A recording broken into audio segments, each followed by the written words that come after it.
meron ulit tayo gagawin. iPhone X6 Max. Ayan o, mapansin nyo.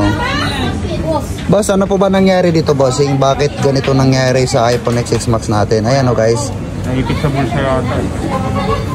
Kuha ko ganyan. Ayun guys, narinig naman yung sinabi ni bossing, naipit daw niya. So, mapansin nyo, may mga lines. So, ito, ang gagawin po natin dito is papalitan po natin ng bagong screen. Kasi, hindi na po ito nagagawa ng repair lang. Let's go.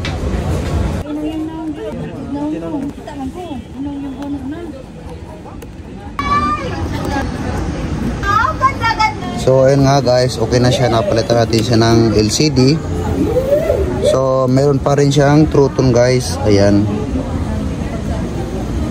So kanina, nakita niyo naman kanina, wasak na wasak. May mga line talaga yung LCD niya. So ngayon, clear na po yung unit niya. Mukhang brand